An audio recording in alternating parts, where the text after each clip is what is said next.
வணக்கம் அன்பர்களே, வாங்க நாம் கடலைப்பருப்பை உபயோகப்படுத்தி தோசை எப்படி செய்கிறதுன்னு பார்க்கலாம். அதுக்கு நான் 1/4 கப் அளவு கடலைப்பருப்பு எடுத்திருக்கேன். அதில் ஒரு 2 காஞ்ச மிளகாவை போட்டு ஒரு 3/4 மணி நேரம் ஊற வைங்க. ஊற வச்சிட்ட பிறகு வாங்க என்ன செய்கிறதுன்னு பார்க்கலாம். எடுத்திருக்கிற கடலைப்பருப்பில் தண்ணியை விட்டு ஒரு 3/4 மணி நேரம் ஊற வைக்கிறேன். அதில் நான் ஒரு 2 மிளகாய் சேர்த்துருக்கேன். நீங்கள் எடுத்துக்கிற மாவுக்கு ஏற்ற மாதிரி பருப்பையும் ஆட் பண்ணிக்கோங்க. நான் ஒரு 6 தோசை செய்கிற அளவுக்கு தான் நான் பருப்பு எடுத்திருக்கேன். நீங்கள் எவ்வளோ செய்கிறீங்களோ அதுக்கேற்ற அளவுக்கு பருப்பு சேர்த்துக்கோங்க. வாங்க பார்க்கலாம். பாருங்கள், ஊற வச்ச கடலைப்பருப்பு மிளகாவோட கறிவேப்பிலை சேர்த்துருக்கேன், 1/4 துண்டு இஞ்சி, கொஞ்சம் ஜீரகம். இதெல்லாம் நாம் பல்ஸ் மூடில் வச்சு அரைச்சி கொண்டு வந்துடலாம். இதை நான் அரைச்சி கொண்டு வந்துட்டேன். வாங்க இப்போ இதை என்ன செய்யலான்னு பார்க்கலாம். இது இட்லி மாவு தோசை ரெண்டுமே வரும். அந்த மாவு எடுத்திருக்கேன். சரிங்களா,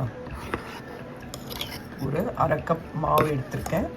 இந்த மாவில் நாம் அரைச்ச விழுதை சேர்த்துடலாம். அரைச்ச விழுதை இதில் சேர்த்தாச்சு. இப்போ நாம் இதில் தாளிப்பு போட்டுடலாம். பேனில் கடுகு, உளுத்தம்பருப்பு, பெருங்காயம், கடலைப்பருப்பு, ஒரு மிளகாய் போட்டு அதை தாளித்து இதில் கொட்டிடலாம். பாருங்கள், இதில் தாளிப்பு சேர்த்துட்டேன்.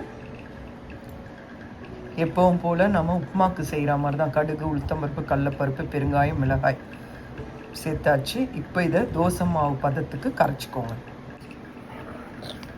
பாருங்கள், தோசை மாவு பதத்துக்கு கரைச்சாச்சு. இப்போ உப்பு டேஸ்ட்டு பார்த்துக்கோங்க.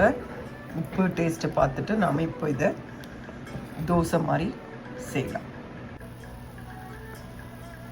பாருங்கள், தோசை மாதிரி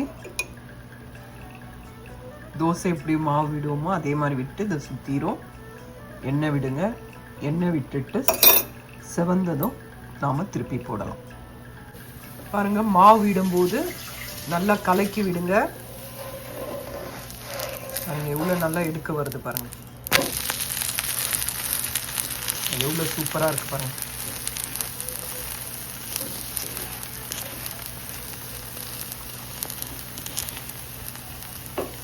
இன்னும் கூட செவுக்க எடுக்கலாம். பாருங்கள், திருப்பி போடலாம். பாருங்கள் எவ்வளோ சூப்பராக ரெடி ஆயிடுச்சு பாருங்கள். அவ்வளோதாங்க. இதுக்கு சட்னி, தக்காளி தொக்கு, சாம்பார் வச்சு சாப்பிடலாம். மிளகாப்பொடி எது வேணாலும் சாப்பிட்லாம். சும்மாவும் சாப்பிட்லாம். டேஸ்ட்டாக இருக்கும். தேங்காய் விருப்பம் இருக்கவங்க தேங்காய் கூட சேர்த்துக்கலாம். பாருங்கள், அடுத்த தோசை விட்டுருக்கேன். இதே மாதிரி தான் செய்யணும். பாருங்கள், தோசை ரெடி ஆகிடுச்சு. நான் தக்காளி தொக்கு செஞ்சுருக்கேன். இதோட வச்சு சாப்பிட்டு பாருங்கள், ரொம்ப நல்லாயிருக்கும். இந்த வீடியோ பிடிச்சிருந்தால் லைக் பண்ணுங்கள்.